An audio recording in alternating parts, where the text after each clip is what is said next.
சும்மா போறவங்களெல்லாம் கூப்பிட்டு சேர்த்துக்குவாங்களா?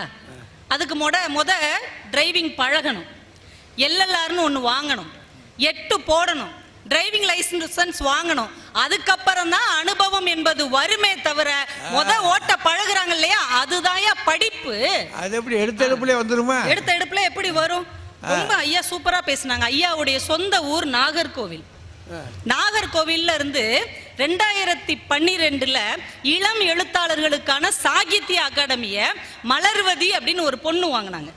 அந்த பொண்ணு எழுதின புத்தகத்துக்கு பேரு தூப்புக்காரி அப்படின்ற ஒரு நாவல். தூப்புக்காரினா இந்த சுத்தம் செய்கிறவர்னு அர்த்தம், நகர துப்புரவு பணியாளர் அப்படின்னு அர்த்தம். அந்த பொண்ணு அந்த பேட்டி சொன்னாங்க, அந்த பரிசை வாங்கிட்டு, எங்க அம்மா ஒரு துப்புரவு பணியாளர், அவங்க பட்ட கஷ்டத்தை அவங்களுடைய அனுபவத்தை நான் என் கல்வியின் மூலமாக புத்தகமாக எழுதினேன். இந்த சாகித்ய அகாடமி எனக்கு சாத்தியமாக மாறியது. அப்ப அனுபவத்தை கூட கல்வி அறிவு இருந்தா தானே புத்தகமா போட முடியும். கல்வி இல்லைன்னா எப்படி வாழ்க்கையில முன்னேற முடியும்? அதனாலதான் வள்ளுவர் சொல்றாரு, பஸ் ஸ்டாண்ட்ல ஒருத்தர் நின்றுட்டு இருக்கிறார், போற வர பஸ் எல்லாம் பார்த்துட்டு ஒருத்தரை கூப்பிட்டு கேட்கிறாரு, இது எந்த ஊருக்கு போகுது, எந்த ஊருக்கு போகுதுன்னு. வள்ளுவர் அவரை பார்த்து சொல்றாரு, என்னையா உனக்கு கண்ணு இருக்குல்ல, இது எந்த ஊருக்கு போகுதுன்னு உனக்கு தெரியலையா? அவர் சொல்றாரு, கண்ணு இருக்குது ஆனா கல்வி இல்ல. உடனே வள்ளுவர் சொன்னாரு, கண்ணுடையார் என்பவர் கற்றோர், முகத்திரண்டு புண்ணுடையார் கல்லாதவர் அப்படின்ட்டார். உனக்கு கண்ணு இருக்கிறதும் ஒண்ணுதான், இல்லாததும் ஒண்ணுதாயான்னு அவரை பார்த்து வருத்தப்பட்டார். அப்ப கண்ணு இருக்கிறவர்கள் என்றால் கற்றவர்கள் என்றுதானே அர்த்தமா இருக்கணும். ஔவை பாட்டி இன்னும் அழகா சொன்னாங்க, அந்த தூரத்துல காடு இருக்குல்ல, அடர்ந்த காடு, அங்க பெரிய பெரிய மரம் இருக்குது, உயரமா மரம் இருக்கு. அதுல எது தெரியுமா நல்ல மரம்? ஒண்ணு கூட நல்ல மரம் கிடையாது.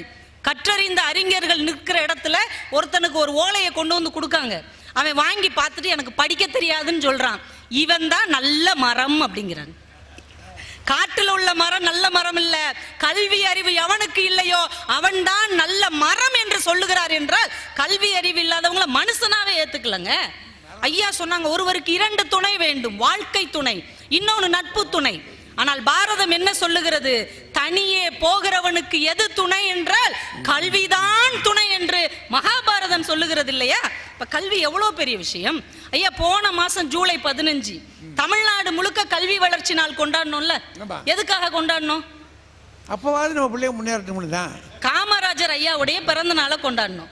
உண்மையிலே பட்டறிவுனா அதற்கு ஒரு பெரிய அடையாளமே காமராஜர் அவர்கள் தான். அவரை மாதிரி ஒரு அனுபவ அறிவு படைச்சவங்க யாருமே கிடையாது.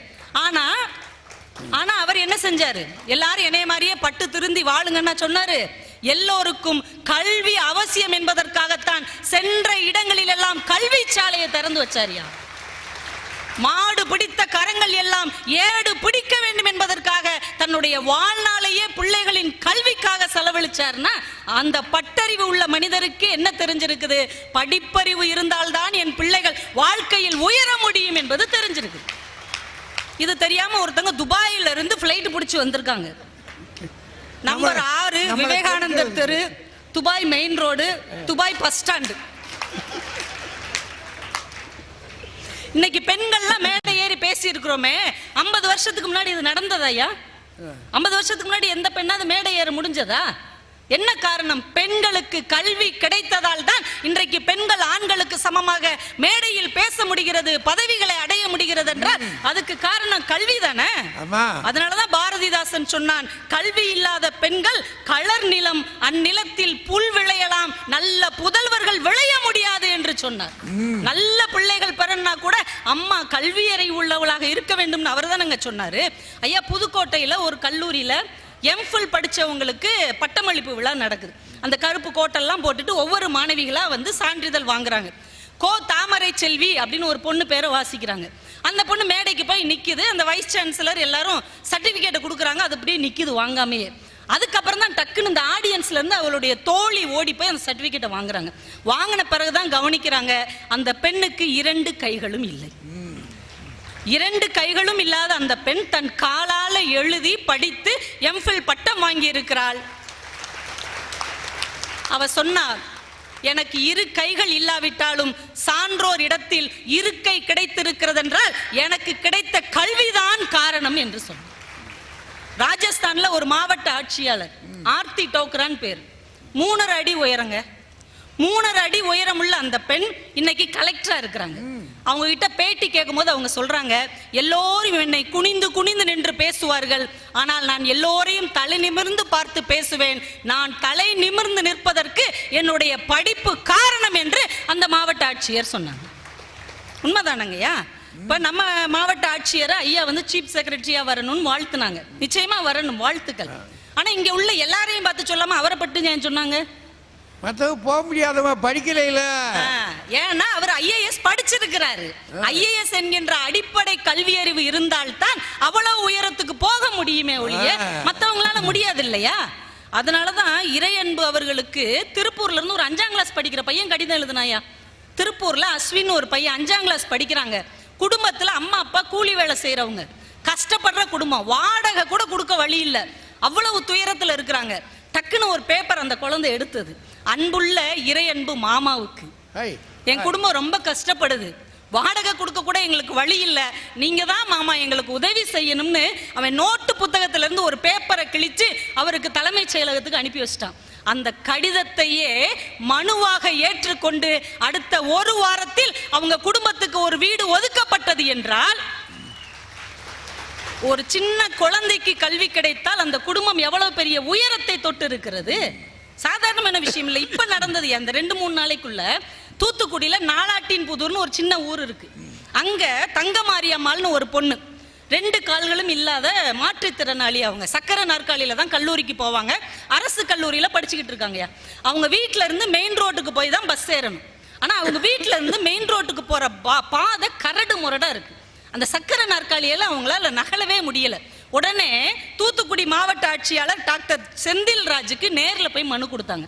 உடனே அவர் என்ன பண்ணார், இந்த வாரத்துல அவங்க வீட்டில இருந்து மெயின் ரோடு வரைக்குமான ஒரு புதிய சாலையவே உருவாக்கி தந்திருக்கிறார்கள் என்றால், ஒரு மாணவி வேலை நடக்குதுயா, ரொம்ப வேகமா வேலை நடக்குது, நம்மள ஏதாவது எழுதி போடுங்கயா. கல்வி தானே இதை சாத்தியமாக்கியிருக்கு. கல்வி தன்னுடைய வாழ்க்கைக்கு மட்டும் இல்லாம அந்த சமூகத்தின் வாழ்க்கையவே மாற்ற முடியும் என்று அவர்கள் நிரூபித்திருக்கிறார்கள் இல்லையா? இஸ்லாத்துல நபிகள் நாயகம் ஒரு உதாரணம் சொல்றாருங்கய்யா. ஒரு உதாரணம் சொல்றாரு. 2 மனிதர்கள் இருக்கிறாங்க, 2 பேருமே நல்லவங்க.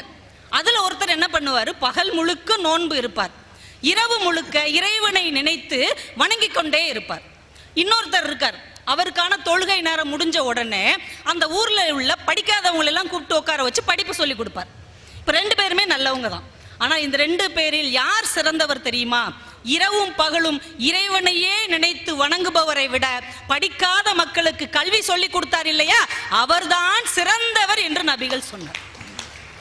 அப்ப கல்வி கற்ற ஒருவன் இறை வணக்கத்தை விட உயர்ந்தவன் என்றால் கல்வி எவ்வளவு உயரம் வாய்ந்தது. நடுவர்களே, அதனாலதான் மூதுரை ரொம்ப அழகா சொன்னுச்சு. ஒரு பக்கம் மன்னன், எல்லா செல்வங்களும் நிறைந்த ஒரு மன்னன், இந்த பக்கம் பெரிய வசதியே இல்லாத ஒரு கல்வி கற்றவன். இந்த 2 பேர்ல யாருக்கு சிறப்பு?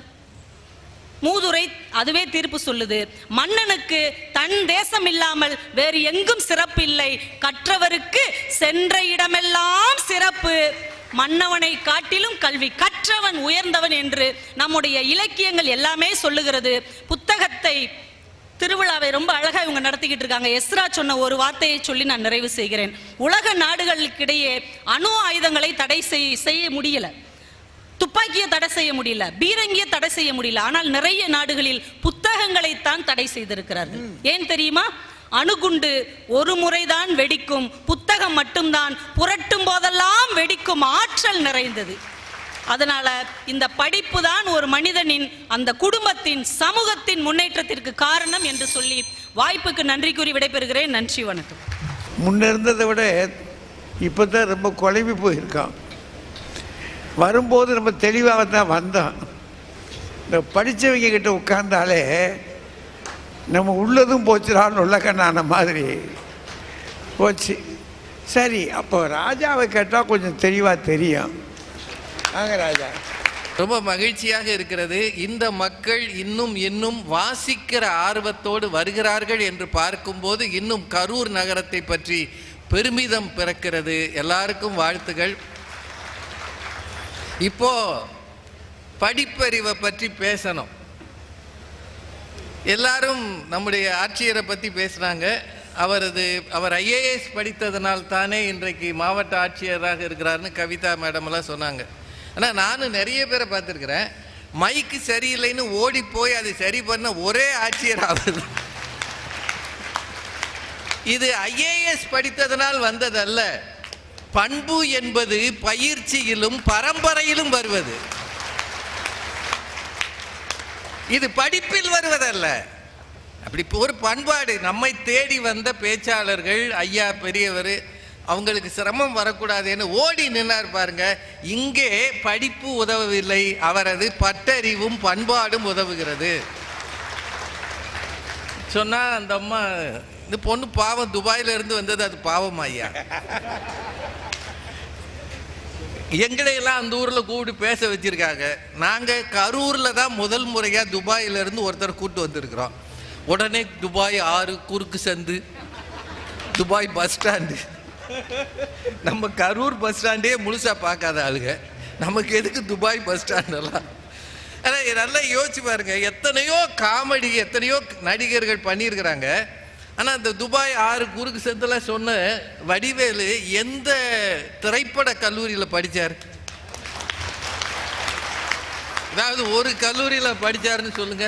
ஆனால் உங்களுக்கு தெரியுமா, மேனேஜ்மெண்ட் ஸ்கூல்ஸில் இவரது ஜோக்ஸை வச்சு பாடம் நடத்துகிறாங்க. உண்மை அது. அட்மினிஸ்ட்ரேஷனில் எப்படி ஜாலியாக இருக்கிறது, எப்படி ஸ்ட்ரெஸ் ரிலீஃப், இதெல்லாம் சொல்றதுக்கு வடிவேலு அவர் மதுரைக்காரர் தான். விட வேண்டியதான மதுரைக்காரர்கள்லாம் சேர்த்து. அப்படின்னா யோசிங்க, இதுக்கு படிப்பறிவு. திரைப்பட கல்லூரியில் படித்தவரா பாரதி ராஜாவும் பாலச்சந்தரும் ஏபி நாகராஜன்? திருவிளையாடலும் தில்லானா மோகனாம்பாளும் உலக திரைப்பட வரலாற்றில் மிகப்பெரிய உயரங்களில் எந்நாடும் இருக்கும். உருவாக்கி தந்தவர் ஏபி நாகராஜன் எந்த கல்லூரியிலம்மா படித்தாரு கேட்டால் நீங்கள் ஷேக்கு, துபாய் குறுக்கு தெரு சொல்றத பாரு. அதில் ஐயாவுடைய பட்டிமன்றம் போஸ்டர் அடிச்சு ஒட்டினா தான் எல்லாருக்கும் தெரியுமா? ஏமா ஒரு ஆட்டோல அனௌன்ஸ் பண்ண தெரியாதா? நீங்க இந்த கொரோனா ஊசி போடுறதுக்கு ஆட்டோல தானே சார் சொன்னோம். போஸ்டர் அடிச்சா எவன் வருவான்? எழுதி போட்டு படிச்சுட்டு ஊசி போட வருவானா? வந்துரு இல்லாட்டி போயிருவேன்னு சொன்னாங்களா இல்லையா? வந்துரு ஊசி போட இல்லாட்டி போயிருவேன் அனௌன்ஸ் பண்ணோடனே கூட்டம் கூட்டமாக வந்தது. எல்லாத்தையும் போஸ்டரை பார்த்து படித்தா நம்ம பார்க்குறோம், என்னத்தை சொல்ல. அப்புறம் அந்த அம்மா சொன்னது ஏதோ ஒரு வார்த்தை வசம்புன்னு சொல்லிட்டாங்க. உடனே அதை உரைக்கக்கூடாது, பால் பெருங்காயம்தான். ஏதோ குழந்தை நல மருத்துவர் இவங்க. வசம்புன்றதே சொல்லக்கூடாது தெரியுமா? அதுக்கு பேர் சொல்லாதது. யாரும் பெண்களுக்கு இது தெரியும். பேர் சொல்லாததுன்னு சொன்னா தான் அது பலிக்குமா? ஆமா, பேர் சொல்லாதது பேரையே சொல்லியிருக்கிறீங்க, நீங்களாம் படிப்பாளியாமா?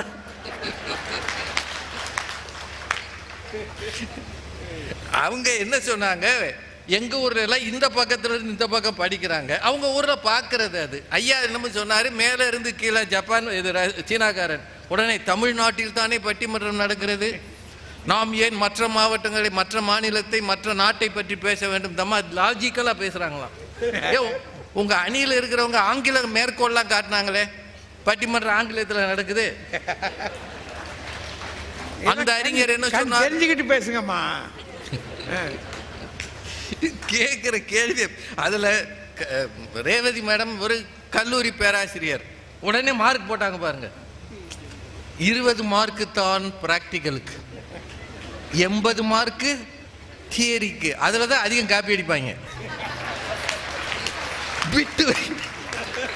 பிட்டு ரெடி பண்ணி இப்போ இந்த எக்ஸாம் சென்டருக்கு பக்கத்தில் இருக்கக்கூடிய இந்த ஜெராக்ஸ் கடைகள் எல்லாம் பெருங்கூட்டம் இருக்கு. ஏன்னா சின்ன அளவில் மைக்ரோ லெவலில் எடுத்து ஜெராக்ஸ் எடுத்துறாங்க. அது எல்லாம் தேரியலதாம்மா. இதெல்லாம் பார்த்துட்டு 80 மார்க் வேற போடுறீங்க நீங்க. அது கற்பனையா பேசலாம்யா, ஆனால் இந்த ரேவதி அளவுக்கு என்னால் பேச முடியாது. தண்டவாளத்தில் நாம் பயணம் போகிறோம், தண்டவாளத்தில் இருக்கிற மணியை அடித்துத்தான் பள்ளிக்கூடம் திறக்கிறோம். இதெல்லாம் ஆட்டோவில் எழுதி போடுங்க. நம்ம ஊர் ஆட்டோவில் சும்மா கிடக்கு. தண்டவாளத்தில் மணி அடிச்சு தான் பள்ளிக்கூடம். எந்த ஊரில் இருக்கீங்க? அவ எலக்ட்ரிக் பெல் அடித்தானா பள்ளிக்கூடத்தில் ஸ்கூலில் பெல் அடிக்குது. இன்னும் தண்டவாளம் வச்சு டங்கி டங்கின்னு அடிச்சுக்கிட்டு இருக்கான். தண்டவாளத்தை எவன் திருடுனது முதல்ல? வண்டி போகிற தண்டவாளத்தில் திருடி விட்டு பிரச்சனையை உண்டாக்கி. நல்லா இருக்குங்க அவங்க சொல்கிறது. கங்கையில் ஒரு சுவடிகள்லாம் இருந்ததா, அதை அவர் என்ன பண்ணியிருக்கிறாரு, பாகியான், அவர் சீனாவிலிருந்து வந்தவர். ஏமா தமிழ்நாட்டுக்கு பாகியான் எங்க இருந்துமா வந்தாரு? சீனாவிலிருந்து வந்தவர். அவர் கங்கையில் குதிச்சு நீந்திட்டாராம். அவர் எவ்வளவு நாள் நீச்சல் பயிற்சி எடுத்திருந்தா கங்கையில் நீந்திருப்பாரு? அதுக்கு முன்னாடி கங்கைன்னு படிச்சிருப்பாரு. படிச்சாரோ என்னவோ அதுவே தெரியல கங்கையை பத்தி. எவ்வளவு நீச்சல் பயிற்சி வேணும் உங்களுக்கு? நீச்சல் எல்லாம் நீங்க புக் எடுத்து படிச்சிருவீங்களா? இந்த டிரைவர் எங்க ஓட்டுநரை பத்தி ஓயாம பேசினாங்க. சார் உங்க எல்லாருக்கும் சொல்றேன், டிரைவிங் அப்படின்றது பயிற்சியில தான் வருமே தவிர படிப்பில் வராது. உங்க எல்லாருக்குமே தெரியும். அவங்க சொல்றாங்க டிரைவிங் ஸ்கூலில் போய் சர்டிபிகேட் வாங்கினாங்களாம். கவிதா மேடம் கிளீனர் ஓட்டுற அளவுக்கு சர்டிபிகேட் வாங்கின ஓட்ட மாட்டான் தெரியுமா? லாரி சும்மா நின்னா கிளீனர் எடுத்து ஓட்டி போயிடுவான். அவன் அப்படி பழகினவன் அங்க இருக்கிற மோட்டார் வெஹிக்கிள் இன்ஸ்பெக்டரை விட ஒழுங்கா ஓட்டுவான். ஆனா சர்டிபிகேட் அவர் தான் கொடுப்பாரு, அது வேற விஷயம். இது மாதிரி நிறைய பேசியிருக்கிறாங்க. 2 கைகளும் இல்லாத பெண் எழுதினாள் பரீட்சை அப்படின்னா பாராட்டணும். அவளுக்கு கல்வி மீது இருக்கிற தாகத்தை வாழ்த்தணும். ஆனா காலில் எழுதுவதற்கு எத்தனை பயிற்சி எடுத்திருக்கணும்? காலில் எழுதுறதுன்னா இது சாதாரண விஷயமா என்ன? நான் கொஞ்ச நாள் முன்னாடி ஒரு மிகப்பெரிய தொழிலதிபர் ஒருத்தரை ஒரு யூடியூபுக்காக பேட்டி எடுத்தேன். நீங்கள் கூட அதை யாராவது பார்த்துருக்கலாம், பார்க்காட்டி பரவாயில்ல. அவர் பெரிய தொழிலதிபர், அவர் விளம்பரங்களில் நிறைய வர்றவர். அவரை பார்த்து ஆண்டுக்கு 10,000 கோடி பிஸ்னஸ் பண்ணுற ஒருத்தர். 10,000 கோடின்னு அவர் ஓப்பனாக சொல்கிறார். அவர்கிட்ட ஒரு கேள்வி கேட்டேன், உங்களுக்கு யார் குரு அப்படின்னு கேட்டேன். அவர் சொன்னார் பசி அப்படின்னு சொன்னார். நீங்கள் அந்த பேட்டியை கேளுங்க. நான் அரண்டு போனேன். யாராவது ஒரு மேனேஜ்மெண்ட் குருவை பார்த்து படிச்சிங்களா? யார்கிட்ட இருந்து கற்றுக்கொண்டீர்கள் இவ்வளவு பெரிய பிஸ்னஸை? பசி அப்படின்னு சொன்னார். பசி என்பது கல்வியில் வருவதில் எழுதினால் தெரியாது. அது வயிற்றில் இருக்கிற ஒரு இன்றும் வருவது கொல்லோ கொன்றது போலும் நிரப்பு நானே. அது பசி என்பது உள்ளுக்குள்ள இருக்கிற அனுபவம். பசித்தவனுக்குத்தான் அது தெரியும். அதனால்தான் பசித்தவர் முகம் பார் அப்படின்னா, பசிக்கிறவ முகத்தில் அது தெரியும். ஒரு பசி ஒரு மனிதனை அந்த அளவுக்கு உயர்த்துகிறது.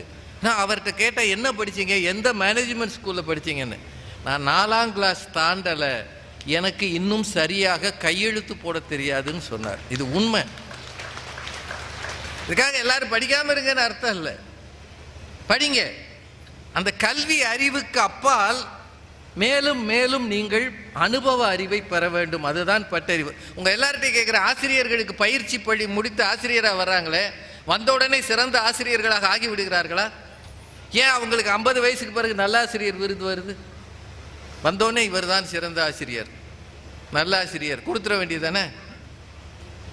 சித்திரமும் கைப்பழக்கம், செந்தமிழும் நாப்பழக்கம், வைத்தது ஒரு கல்வி மனப்பழக்கம், நட்பும் தயையும் கொடையும் பிறவி குணம். இதெல்லாம் தெரியாம எங்கிட்ட வந்து பேசி நிறைய பேர் சொல்லியிருக்கிறாங்களே, இது மட்டும் சொல்லிடு. கற்றவர்களை விட கல்லாதவர்களின் எளிய வாழ்க்கை என்பது உலகத்திற்கு படிப்பினை. ரொம்ப நாள் முன்னாடி, அப்போல்லாம் ஐயாவையோ எங்களையோ அதிகம் பேருக்கு தெரியாது, நான் சொல்கிறது 90களின் பிற்பகுதியில். அப்போல்லாம் ஒரு மெட்டடர் வேனில் நாங்கள் பயணம் பண்ணுவோம். மெட்டடர் வேனில் போகிறது ஏசி கிடையாது, நான் ஏசி. அப்போது அந்த 4 வழி சாலையெல்லாம் இல்லை. பேராசிரியர் ராஜாராம் ஐயா, தாக்கு சுப்பிரமணியன், எங்களோட ராம சௌந்தரவல்லி மேடம், ரமணி பாண்டியன், இப்படியெல்லாம் ரொம்ப சீனியர் ஸ்பீக்கர்ஸ் அவங்க எல்லாரும். இப்போ நாங்கள் திருப்பூர் பக்கமாக போகணும், சத்தியமங்கலம் வரைக்கும் போகணும்னு நினைக்கிறேன். இப்போ மதுரையிலிருந்தே சாப்பாடுகள் கட்டிட்டு வந்திருந்தோம். மதுரையிலிருந்து தாக்கு சுப்பிரமணியன்ற பேராசிரியர் மாதிரி உணவு வழங்குவதில் யாரும் கிடையாது. ரொம்ப அருமையான சாப்பாடு கொடுப்பார். புளி சாதம், தயிர் சாதமெல்லாம் கட்டி அதுக்கெல்லாம் துணை உணவுகள் எல்லாம் வச்சு, அதாவது வெஞ்சனம்னோம்ல, அதெல்லாம் வச்சு கொண்டு வந்தார். கஷனம் வந்துக்கிட்டே இருந்தோம். இந்த காட்சி இன்னும் எனக்கு நினைவு இருக்கு. திருப்பூருக்கு முன்னாடி இந்த ஒற்றையடி ரோடு, அது ஒன்றும் பெரிய ரோடு கிடையாது, அப்போ 4 லைன்லாம் கிடையாது. வரும்போது பசிக்குது, 1 மணி 2 மணி ஆச்சு மதியம்.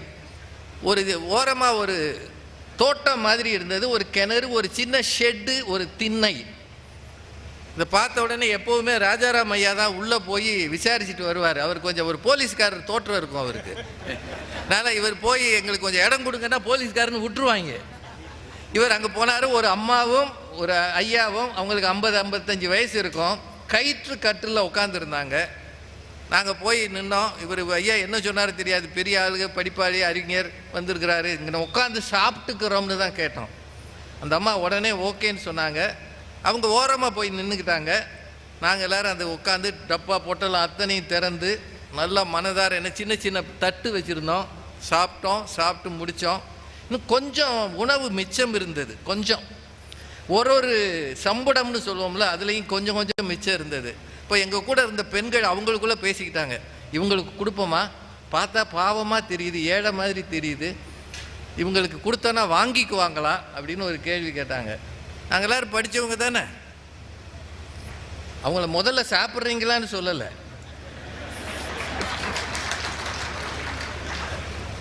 மிச்சம் இருக்கிறத கொடுத்தா வாங்கிக்குவாங்களா வேணாம்னு சொல்லுவாங்களான்னு. உடனே ஒரு பெண் பேச்சாளர் கிட்ட போய், அம்மா கொஞ்சம் சாப்பாடு மிச்சம் இருக்குது வாங்கிக்கிறீங்களான்னு. அந்த அம்மா ஒன்றுமே சொல்லலை, கொடுங்கம்மா வாங்கிக்கிறோன்னு சொன்னாங்க. உடனே இந்த மிச்சம் இருக்கிறதெல்லாம் அவங்க எடுத்துகிட்டு போய் அவங்க வீட்டில் ஒரு பிளேட்டில் போட்டுட்டு வச்சுட்டாங்க. அதுக்கப்புறமா வீட்டுக்குள்ளே போய் ஒரு எவர் சில்வர் அந்த வெண்ணெய் சட்டின்னு சொல்லுவோம்ல, பார்த்துருக்கீங்களா, வெண்ணெய் சட்டி நிறையா தழன்னு மோர் கொண்டாந்து அந்த அம்மா வச்சாங்க எங்களுக்கு. இன்னும் அந்த காட்சி எனக்கு கண்ணுக்குள்ளே இருக்கு. முழு சட்டியிலையும் அப்படியே ததும்புது, கடல் அலை அடிக்கிற மாதிரி கொண்டாந்து, எவ்வளவு வேணுமோ மோர் குடிச்சுக்கங்க, புளியோதரை சாப்பிட்ருக்கீங்க, இதுக்கு நல்லா இருக்கும்னு அந்த அம்மா சொன்னாங்க. அந்த அம்மா விருந்தோம்பல் படிக்கலையா, செல்விருந்தோம்பி வருவிருந்து பார்த்திருப்பார் நல்விருந்து வானத்தவர்களாக படிக்கலையா. ஆனால் எது விருந்தோம்பல்ற இங்கீதத்தை கொங்கு மண்ணில் எது இருக்கிறது என்பதை கண்டுபிடித்து அந்த அம்மா செஞ்சாங்க பாருங்க. இதுக்கு எந்த காலத்தில் கற்றவர்களாக நாங்கள் காட்டிய நாகரிகத்தை விட 1000 மடங்கு அந்த அம்மா உயர்ந்திருந்தாங்க இல்லையா. இது கல்வியால் வருவதல்ல, வெறும் நீங்கள் சொல்கிற புத்தக வாசிப்பு மட்டும் கல்வி அல்ல, வாழ்க்கை கற்றுத்தருவதுதான் பாடம். அதை எப்போது நாம் கற்றுக்கொள்ள தொடங்குகிறோமோ அதுதான் கல்வியின் அரிச்சுவடி என்று சொல்லி இத்தனை சிறப்பாக நிகழ்ச்சியை ஏற்பாடு செய்த அத்தனை பேருக்கும் நன்றி சொல்லி வணங்கி விடைபெறுகிறேன். பட்டறிவே வணக்கம். ஒரு செய்தியை தெரிந்து கொள்வதற்கான ஒரு கல்வி நேரம். இந்த 2 மணி நேரத்தில் நம்ம கொஞ்சம் படிச்சிருக்கிறோம். ஒரு 6 அறிஞர்கள் பேசிய பேச்சை கேட்டு சில செய்திகள் நமக்கு உள்ளே வாங்கியிருக்கிறோம். இதை பற்றி ஒரு முடிவுக்கு வரணும். முடிவுக்கு வர்றதுக்கு முன்னாடி உங்களுக்கு 2 விஷயம் சொல்லிடுறேன். நீங்கள் அந்த காலத்தில் படிக்காத மேதைன்னு ஒரு படம் வந்துச்சு, அதானே படிக்காத மேதைன்னு ஒரு படம். அதில் ஒரு பாட்டு இருக்கும், படித்ததினால் அறிவு பெற்றோர் 1000 உண்டு, பாடம் படிக்காத மேதைகளும் 1000 உண்டு, பாரினில் உண்டு, இல்லைங்களா. பாடம் படிக்காத மேதைகளும் பாரினில் உண்டு.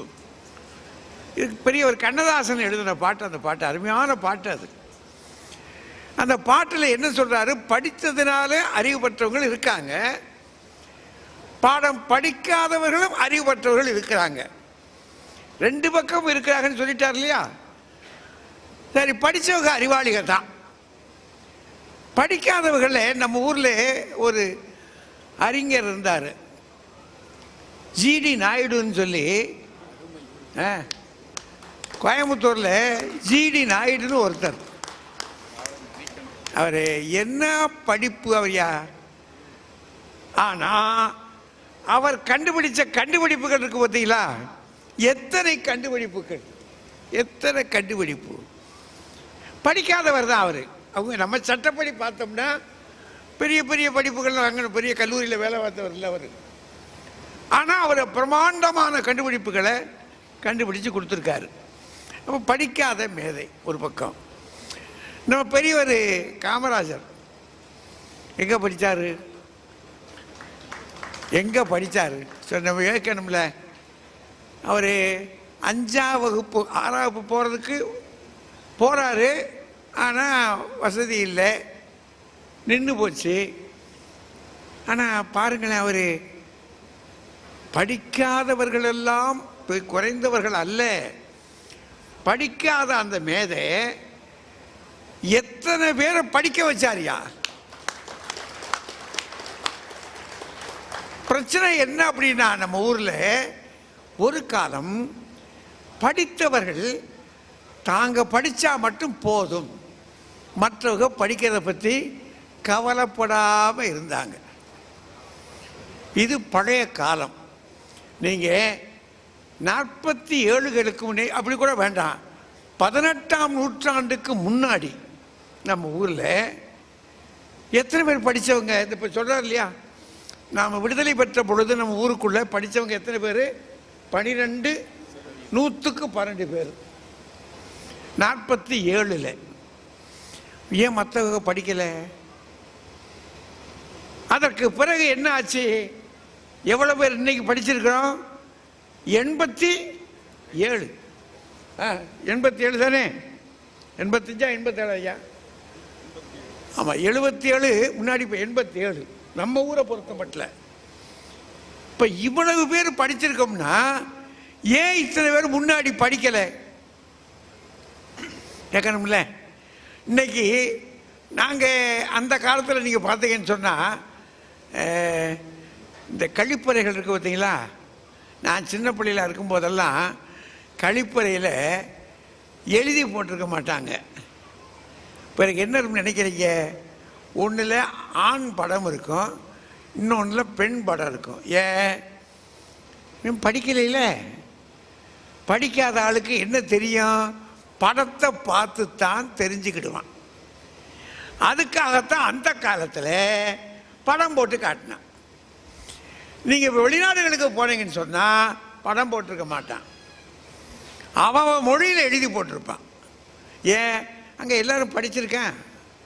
இப்போ படிச்சிருந்தா நம்ம கொஞ்சம் புத்திசாலி தானே, படித்தா தானே தெரியுது. இப்போ இது ஏன் ஒரு கழிப்பறை இருக்கிற இடமே படித்ததுனால தான் தெரியும்னா நம்ம படிக்கணுமா இல்லையா? நம்ம படிக்கணுமா இல்லையா? நம்ம இப்போ அந்த காலத்தில் நாங்கள் சின்ன பிள்ளையாக இருக்கும்போதுங்க பஸ் ஸ்டாண்டில் வந்து நிற்பாங்க, ஆள் பையோடு நிற்பான். நின்றுட்டு, ஐயா ஐயா ஏழை நீ கருமாத்தூருக்கு எந்த பஸ்ஸுடா? ஐயா எந்த பஸ்ஸுடா? நான் அப்புறம் பக்கத்துக்கு சொன்னார், அது இங்கே நிற்கிறீங்க, அது வெள்ளை பஸ்ஸப்பா, அது வெள்ளை பஸ், அந்த பக்கம் போ. நான் எந்த பக்கம்டா ஐயா, எந்த பக்கம்டா? அப்புறம் அவனை கூட்டிகிட்டு போய் அந்த இடத்துல நிறுத்தி, இங்கே தான் நில்லு, இந்த இடத்துக்கு தான் வரும் பஸ்ஸு, நீ கண்டதில் ஏறிடாத அப்படின்னு ஒரு பாடு. அவன் அங்கேயே பைய வச்சுக்கிட்டு நின்று பதச்சு போய் புதுசாக போகிறான். காரணம் என்ன? நான் படித்தவன், எனக்கு அது நெத்தியை பார்த்த உடனே என்ன எழுதியிருக்குன்னு தெரியுது. அவனுக்கு நெத்தியை பார்த்த உடனே ஒரு எழுதியும் தெரியல. நாங்கள் அதையே எங்கே அனுபவிச்சிருக்கிறோம்? வெளிநாடுகளுக்கு போகிற போது இந்த பக்கத்தில் போனோம்னா, மிடில் ஈஸ்ட்டுக்கு போனோம்னு சொன்னால் அவங்க மொழியில் எழுதி போட்டிருப்பாங்க. இந்த பக்கத்தில் சிங்கப்பூர் அதுக்கெல்லாம் இப்போ இதுக்கு போனேன், சிங்கப்பூரில் பரவாயில்ல, மலேசியாலாம் போனோம்னு சொன்னால் அங்கே அவங்க மொழியில் எழுதி போட்டிருப்பாங்க, தெரியாது. அப்போ தான் நமக்கு தெரியும் கண் இருந்தால் படிக்காதவன் கண் இல்லாதவன் தாண்டா அப்படின்னு. நம்ம எவ்வளவு படிக்கலைன்னா ஒரு பயனும் இல்லை என்பதை வெளிநாடுகளுக்கு போகிற போது தான் தெரிஞ்சுக்கிறான். ஒன்று. ரெண்டாவது, முன்னாடி படிக்காமல் இருந்ததுனால தான் நம்ம பிள்ளைகள் ஒழுங்கான வாழ்க்கை இல்லை. ஒன்று. வெள்ளைக்காரங்க வர்றதுக்கு முன்னாடி படிக்காமல் இருந்ததுனால நம்ம கோவிலுக்கு நம்ம போக முடிஞ்சா சொல்லுங்கள்? உங்களுக்கு தெரியாதுல்ல, உங்களுக்கு தெரியாது. வெள்ளைக்காரங்க வர்றதுக்கு முன்னாடி நம்ம ஊர் கோயிலுக்கு போக முடியல. வரக்கூடாது. ஏன்? கையில் காசு இருந்த இல்லை, கையில் காசு இருந்தால் கோயிலுக்குள்ளே விடுவேன். நம்ம கையில் காசு இல்லை, அப்போ கோயில் எப்படி விடுவான்? அப்போ அது எப்போ வந்துச்சு? 1935களுக்கு பிறகு காங்கிரஸ் பேரியக்கம் பெரும் போராட்டம் நடத்தின பிற்பாடு எல்லாரும் கோயிலுக்குள்ளே போகலாம் அப்படின்னு 1935க்கு பிறகு போகிறோம். காரணம் என்ன? படிப்பில்லை, பையில் காசு இல்லை. விலையை கிடைச்சிக்கலாம். ஒரு கோவிலுக்குள்ளே போகிறதுக்கே அப்படின்னா கதை. சரி, அடுத்த கட்டம் பள்ளிக்கூடத்துக்கு போகணும். பள்ளிக்கூடத்துக்கு போனால் இப்போ என்ன செய்கிறான்? இப்போவும் காசு கேட்குறான், அந்த காலத்துலேயும் காசு கேட்டான். இப்போ நாங்கள்லாம் 2 ரூபா கட்டி படித்தோம். எங்கள் காலத்தில் எங்கள் அம்மா அதை தெருவாக பிச்சை எடுக்கிற மாதிரி போகும் கடன் வாங்கிட்டு வர்றதுக்கு. முடியாதுயா, காசு இல்லையே. 2 ரூபான்றது அந்த காலத்தில் பெரிய காசு. எங்கள் ஐயாவுக்கு மாத சம்பளமே 99 ரூபா சில்லற. இப்போ 2 ரூபானா எவ்வளோ பெருசாக இருக்குன்னு பார்த்துங்க. ஒரு செமஸ்டருக்கு எவ்வளோ கடினம் தெரியுமா அது? அவ்வளவு சிரமப்பட்டு மெல்ல மெல்ல படித்த பிற்பாடு தான் நமக்கு உலகம் தெரியுது. அப்படின்னா என்ன செய்ய வேண்டியிருக்கு? முதல்ல படிக்கணும் இல்லையா? படிக்கணும் இல்லை. ஆனால் இவங்க என்ன சொல்கிறாங்க? படிக்காத பெரிய ஆள் இருக்காயா? நான் வின்ஸ்டன் சர்ச்சில்னு ஒருத்தர் இருந்தான் பிரிட்டனில்.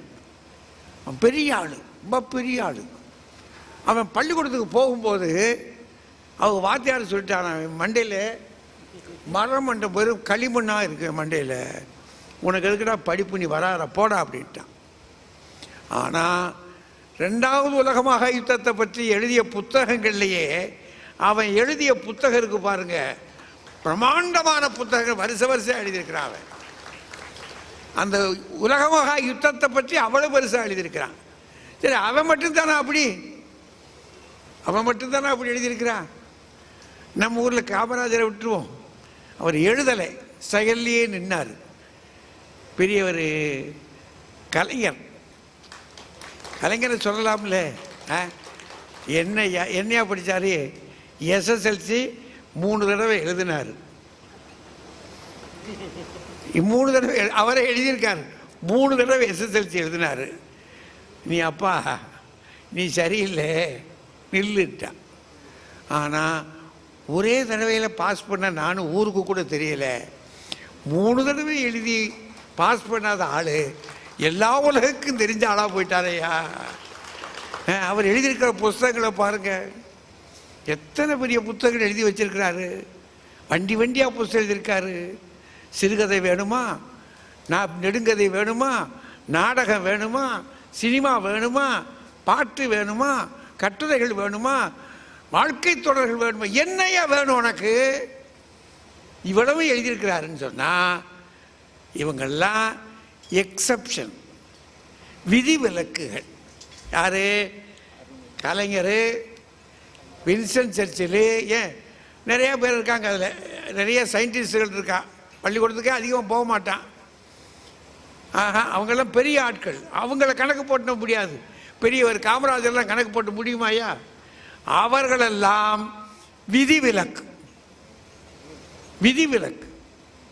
ஆனால் அதுக்காக அவங்கள கேட்டுக்கிட்டு அப்போ அவங்க மாதிரியே நம்மளும் படிக்காமல் இருந்து பெரிய ஆள் ஆயிடலாம் அப்படி நினைக்கலாமா?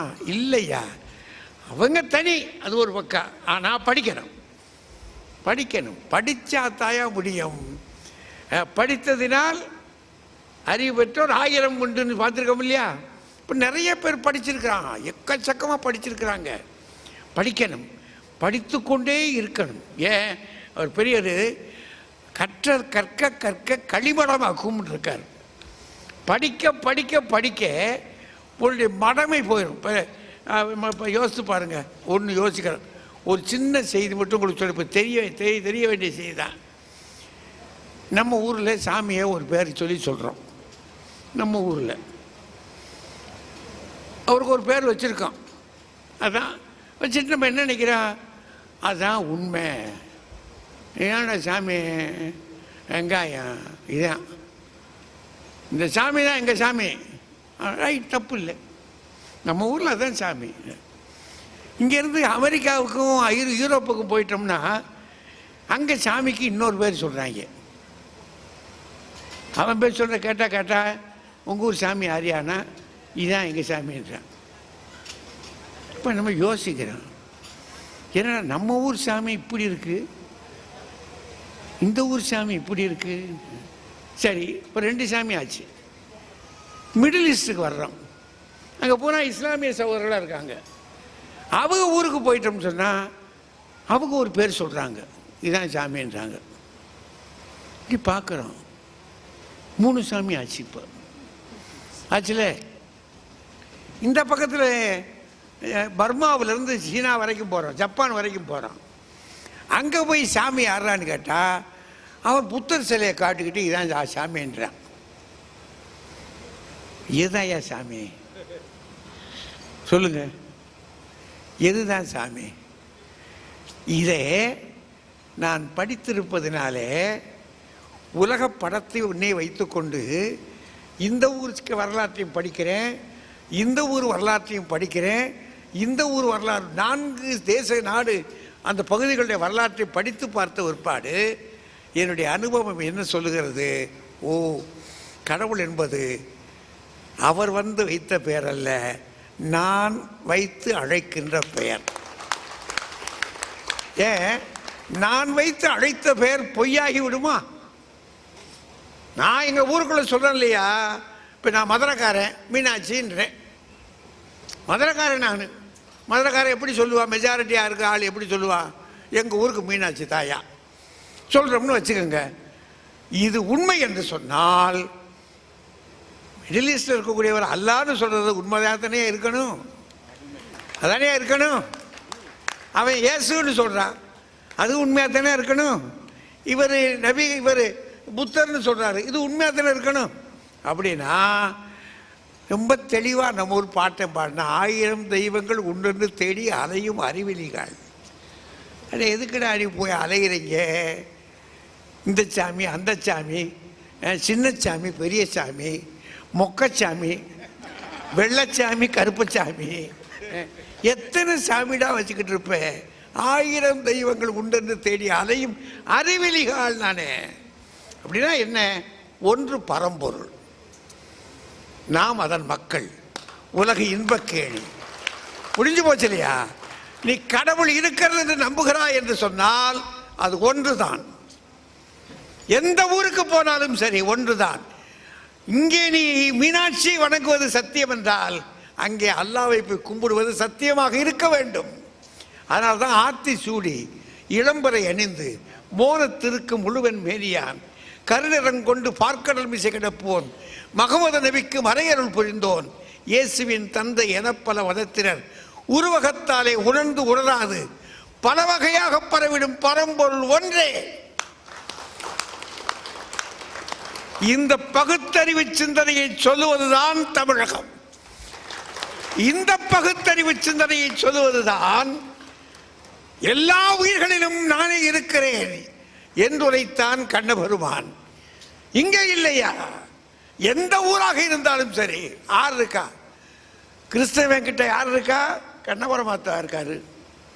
ஏன் அது உனக்கு விளங்கல? நமக்கு படிப்பு இல்லை. படித்திருந்தாலும் இன்னொரு விஷயம் இருக்கு. அகி அகன்ற அறிவு என்னாம்னா திருவள்ளுவர் போட்டான். அவர் போட்டு, டே அறிவிலே சில சிக்கல் இருக்குடா. ரொம்ப பேர் படிச்சிருப்பான், ஆழமான அறிவு. ரொம்ப உள்ள போன ஆக்கி அகன்ற பரந்த அறிவு. ஆனால் அவன் மனசுக்குள்ளே இருக்கிறான், அடுத்தவனை ஏமாற்றி பிழைக்கணும்னு நினைக்கிறான். அதனால தான் யார் மட்டும் வெகி வெறிய செய்யினான் திருவள்ளுவன். பிறரிடத்தில் இருப்பதை எண்ணிக்கொண்டு தவறலான வாழ்க்கையை வாழ்கிறவன் சிக்கலான ஆள் திருவள்ளுவன் சொல்கிறான். அதனால் பெரியோர்களே, படியுங்கள்.